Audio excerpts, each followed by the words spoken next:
Bonjour, je vais vous parler du psaume 11 ce matin. Et la question centrale de ce psaume est au verset 3, je vais vous le lire. Quand les fondements sont renversés, le juste, que ferait-il? Alors, les fondements qui sont renversés, qu'est-ce que ça peut être? Ça peut être des parents qui sont incestueux, ça peut être des professeurs qui sont violents, des patrons qui reçoivent des pots de vin pour faire des affaires, ça peut être des bavures policières, des policiers injustes qui sont violents. Il peut y avoir beaucoup de causes d'injustice avec des fondements de la justice, de la bienveillance, de la bienséance qui sont renversés. Et le juste, que doit-il faire?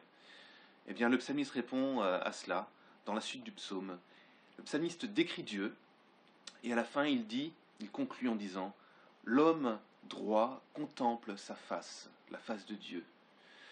Euh, Pourquoi pour l'homme droit est-il si important de contempler la face de Dieu lorsque les fondements sont renversés? C'est parce qu'on est toujours tenté d'agir comme les personnes qui renversent les fondements. C'est ce que Paul explique, c'est un conseil, c'est un avertissement que Paul nous donne dans l'Épître aux Galates, chapitre 6, verset 1. Frères, si un homme vient être surpris en quelque faute, vous qui êtes spirituels, redressez-le avec un esprit de douceur.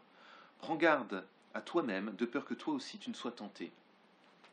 Alors en effet, lorsque les fondements sont renversés, l'homme droit peut être tenté de faire pareil, d'être injuste lui-même. Donc il faut vraiment veiller à ce que nous puissions garder nos regards fixés sur Dieu, sur le Christ. Alors ça nous permet également de garder beaucoup de confiance. Parce que lorsqu'on est proche de Dieu et lorsqu'on regarde la description de ce psaume de Dieu, on se rend compte que Dieu, bien sûr, est bienveillant. Bien sûr, Dieu nous aime. Bien sûr, Dieu va faire justice. Et on a vraiment besoin de garder cela à l'esprit pour être convaincu que notre Dieu est un Dieu tout-puissant et bienveillant. Alors maintenant, si les fondements sont renversés, peut-être qu'il faut faire quelque chose pour ne pas être détruit dans cette affaire. Et c'est ce que le psalmiste indique dans les premiers versets. Je vais vous les lire. Comment pouvez-vous dire, comment pouvez-vous me dire, fuis dans vos montagnes comme un oiseau, car voici que les méchants bandent l'arc, ils ajustent leurs flèches sur la corde, pour tirer dans l'obscurité sur ceux dont le cœur est droit. Alors ici, il y a quelqu'un qui donne un conseil, fuis dans vos montagnes comme un oiseau.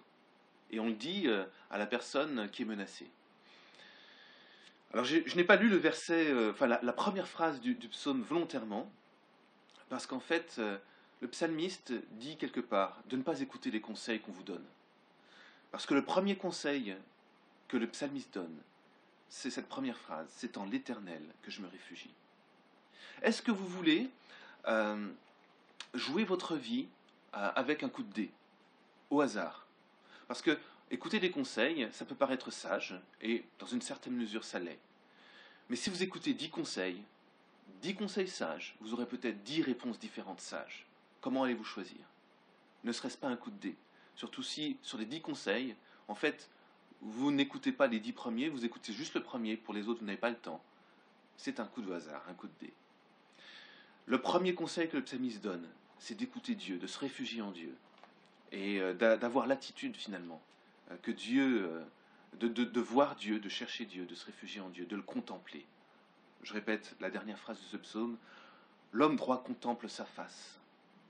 Alors bien sûr, une fois qu'on a cherché à avoir des convictions par rapport à Dieu, après avoir sondé Dieu, pour savoir ce que nous devons faire, on peut écouter les conseils, bien sûr. Et fuir dans vos montagnes, ce n'est pas forcément un mauvais conseil en soi. Bien sûr, si on prend juste à la place du conseil de Dieu, ça l'est. Mais finalement, David a également fui dans les montagnes.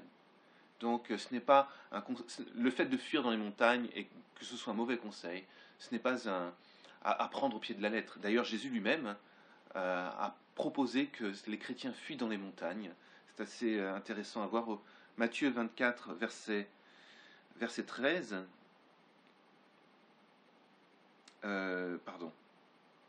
Verset 15 à 16.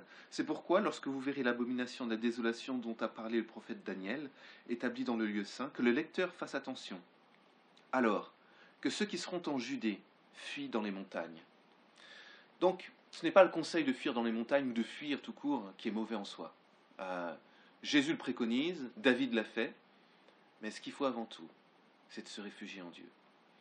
Alors, quel est l'exercice spirituel qu'on peut faire? Quel est l'appel de ce psaume? Moi, ce que je vous propose, c'est que vous puissiez écrire votre psaume qui décrit Dieu, qui décrit votre relation avec Dieu. Comme ce psalmiste l'a fait, du verset 4 au verset 7. Que vous puissiez lire ces versets du psaume 11, que vous puissiez également en écrire un vous-même, pour que vous puissiez vous souvenir de Dieu dans le temps de la détresse. Voilà, je vous souhaite une très bonne méditation.